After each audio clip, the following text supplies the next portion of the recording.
look at you, right? Yeah. Okay.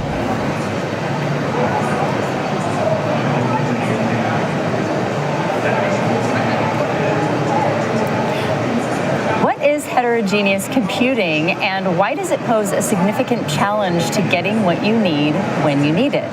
We'll find out next.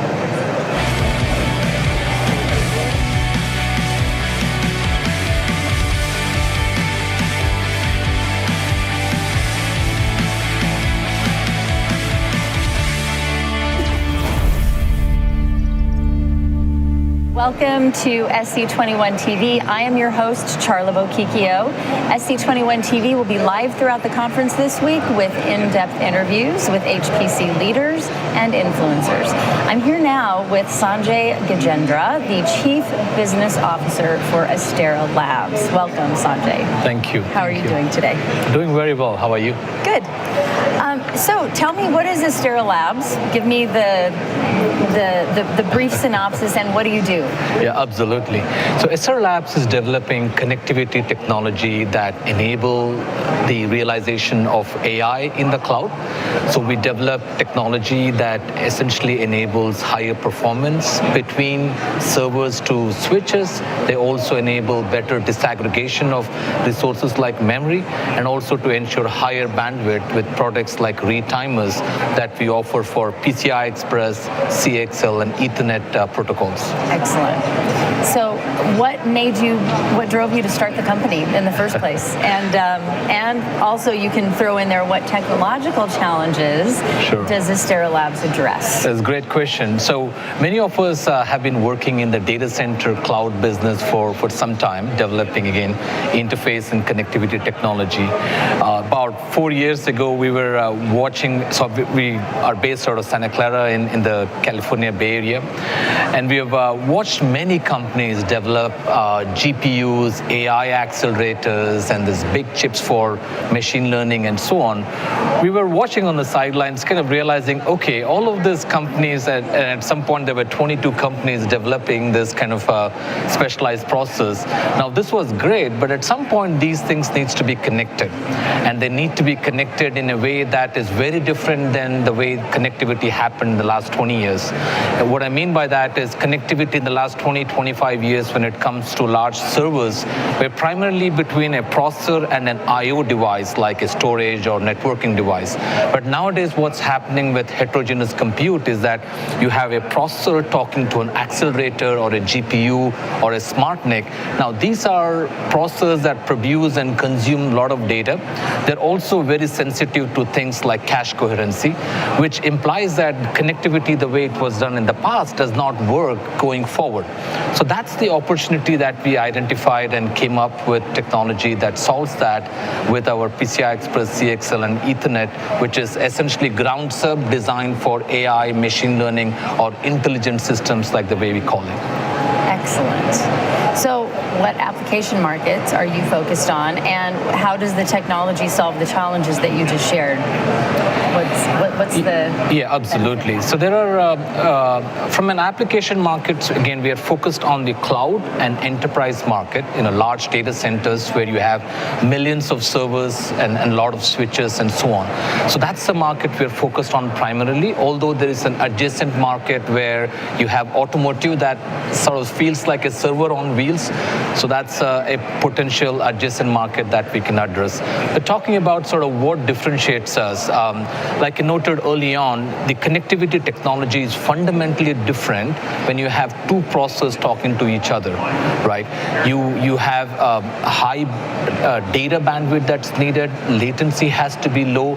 At the same time, you want to be able to manage the resources that the multiple processors need, things like memory. It's very inefficient to have dedicated resources for each processor.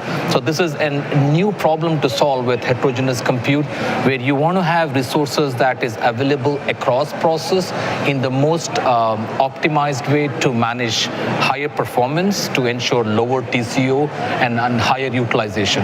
So what Astera has done is develop connectivity grounds up, we sort of reimagined what it takes for implementing this heterogeneous AI, machine learning type workloads, which is essentially going to be the dominant workload for the next 15, 20 years.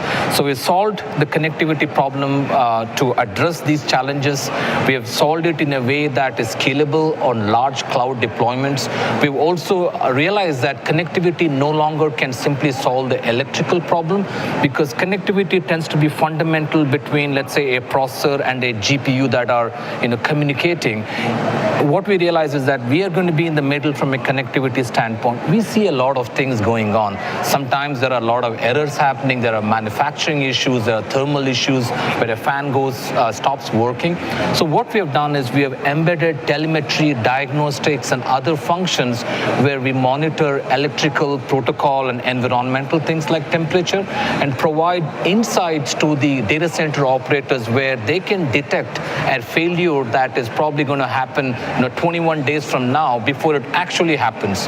So we are solving the electrical and signal connectivity problem, and we're solving the diagnostic telemetry problem to do things like problem detection before it actually happens. I love that. I'm a big yogi. I practice yoga, and one of the philosophies is to prevent future suffering. Exactly. So basically, you're preventing these future problems from ever happening, which is wonderful. Yeah, absolutely. I also practice yoga. Can't start the day without it. Provides a sense of balance. Again, for me, the balance going back to data center is that you not only need a robust performance, but you also need to be able to detect, monitor potential failure that comes.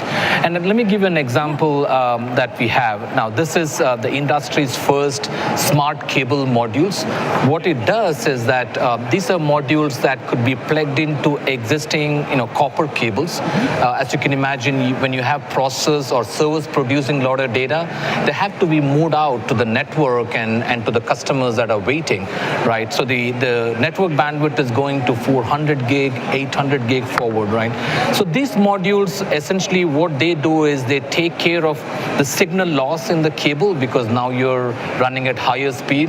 Just like when you run fast, or do yoga fast, you're going to get tired, right? So exactly. So what these chips that we have designed do is they enable the higher bandwidth. They also integrate the diagnostic functions. Like, for example, this cable may be not plugged in fully, or it might have a temperature issue like I noted. So the chip integrates a lot of sensors where it's monitoring for various different fault conditions, providing these as or implements algorithms that process the data from the sensor and provides insights to the management subsystem, so that if a cable is faulty or is expected to be faulty after a certain number of days, that can be detected, and the data center operator can go replace the cable even before the failure happens. Great. And this is very important because large data centers is not just about the capital investment, it's about the operating cost as well. And Astera is addressing both the problems that are practical issues for large data centers. You just answered my next question, so thank you. Yeah, I was going to ask you some of the unique approaches that Astera has taken to kind of solve some of these as far as the solutions. So I'm curious, what would you tell the social media viewers who might be listening right now? Why should they make it a priority to attend SC conferences in the future in person rather than virtually? I assume that you participated last year with a virtual conference? Yeah, absolutely. No, I think, there are probably two answers to it. One, again, I'm the kind of probably the old school where it's about being meaningful in terms of the products and technology, and I like to touch and feel technology to kind of realize what it can do in terms of furthering whatever that we're trying to improve, higher performance, higher bandwidth, and things like that. So for me, fundamentally, there is that aspect of touching and feeling technology to see where things are.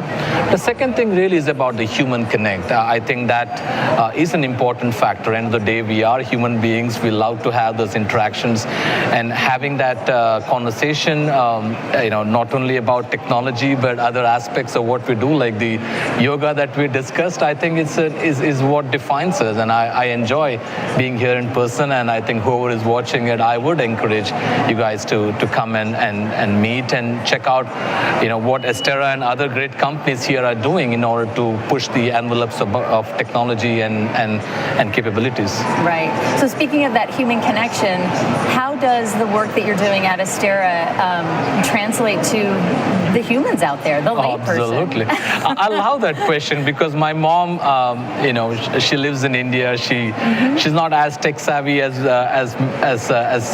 we are, and she always asks me, "Hey, what do you do?" So I can tell to my friends and relatives, right? For me, it's fundamental, and I tell this to her, which is probably applicable for most of us, is that today, if you are, making a purchase on Amazon.com, watching a movie on Netflix, making a stock transaction, or studying remotely at home for your kids and so on, every single transaction essentially involves, a lot of bits, a lot of data transactions and compute and so on.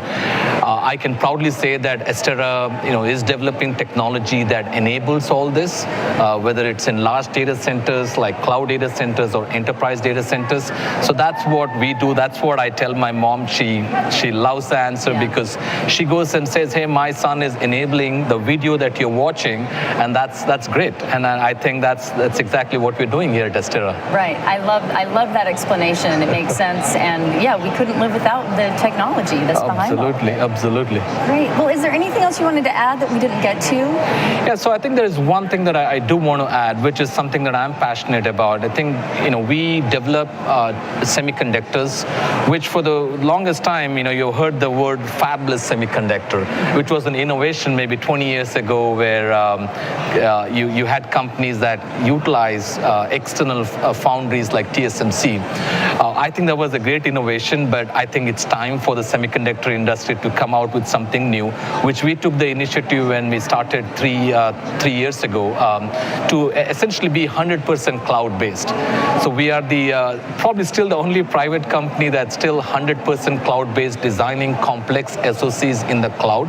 We don't have a server in our office, which of course is fantastic because now you can scale, you can reduce cost. We estimate about 30-40% saving by leveraging the scalability you get with the cloud, and at the same time ensure much higher performance of chips, because when you have a limited set of servers, you do limited set of simulations and tests. But once you have thousands of servers, it's amazing how much you can test across all corner cases.